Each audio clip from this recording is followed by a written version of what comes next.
Bismillahirrahmanirrahim. Assalamualaikum warahmatullahi wabarakatuh. Saya Husna Fatimah, stambuk P101180884 dari Prodi Kesehatan Masyarakat, Fakultas Kesehatan Masyarakat, Universitas Tadulako. Di sini saya akan menjelaskan beberapa hal mengenai penyakit demam berdarah dengue. Nah, penyakit demam berdarah ini merupakan penyakit demam akut yang disebabkan oleh virus dengue 4 serotip yang ditularkan melalui nyamuk Aedes aegypti dan amuk tikus, di mana penyakit ini merupakan salah satu masalah kesehatan global yang umum terjadi pada negara-negara tropis dan subtropis. Salah satunya negara kita, yaitu Indonesia.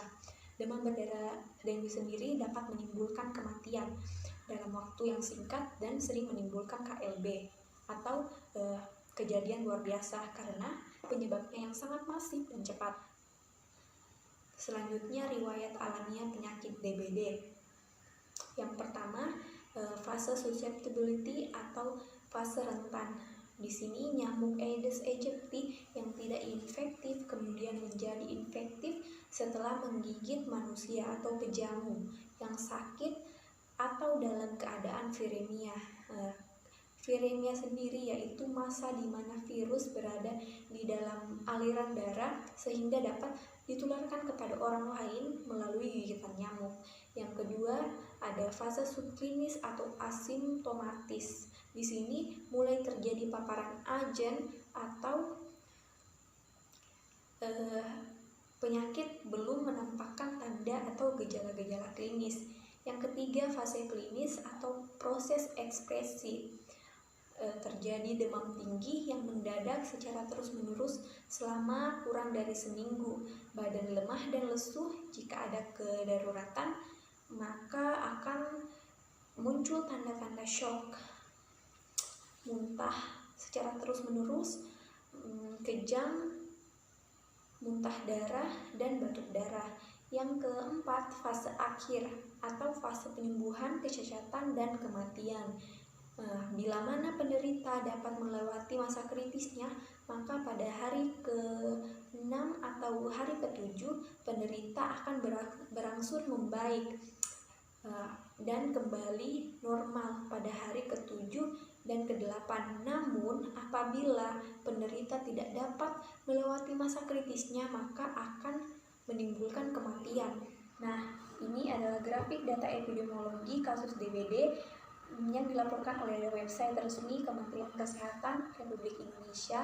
Dapat kita lihat ada 10 provinsi yang melaporkan jumlah kasus terbanyak.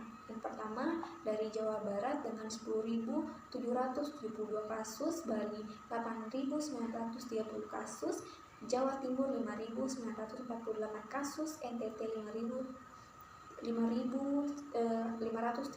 kasus, Lampung 5.135 kasus, Jakarta 4.227 kasus, NTB 3.796 kasus, Jawa Tengah 2.460 kasus, Jogja 2.720 kasus, dan yang terakhir Riau dengan 2.255 kasus.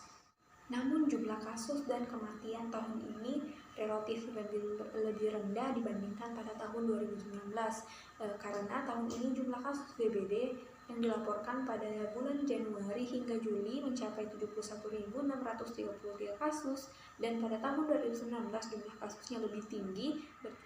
Nah, kemudian ada segitiga epidemiologi yang menggambarkan faktor risiko penularan.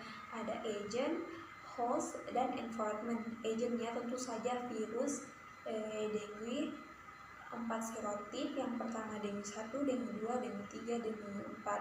Yang kedua hostnya yaitu manusia. Jika budaya penyimpanan airnya tidak bagus, kepadatan penduduk, dan mobilitas. Yang ketiga ada environment atau lingkungan. Di sini ada faktor risiko penularan jika di daerah tropis terjadi musim hujan dan kebersihan lingkungan atau sanitasi lingkungannya tidak baik. Nah, untuk upaya pencegahan dan pengendaliannya dapat kita lakukan dengan gerakan 3M. Yang pertama menguras, yang kedua menutup, dan yang ketiga mengubur. Di sini menguras dilakukan dengan membersihkan tempat yang sering dijadikan tempat penampungan air seperti bak mandi, ember air, tempat penampungan air minum, penampungan air di lemari es, dan lain-lain. Yang kedua, menutup. Di sini langkah menutup yaitu menutup rapat-rapat tempat-tempat penampungan air seperti drum, kendi, toren air, dan lain sejenisnya. Yang ketiga, mengubur. Di sini mengubur barang-barang bekas yang memiliki potensi untuk jadi tempat pengembangbiakan nyamuk penularan demam berdarah, yaitu nyamuk Aedes aegypti. Demikian pemaparan materi dari saya. Salah, kurang, dan lebihnya mohon dimaafkan. Terima kasih. Wassalamualaikum warahmatullahi wabarakatuh.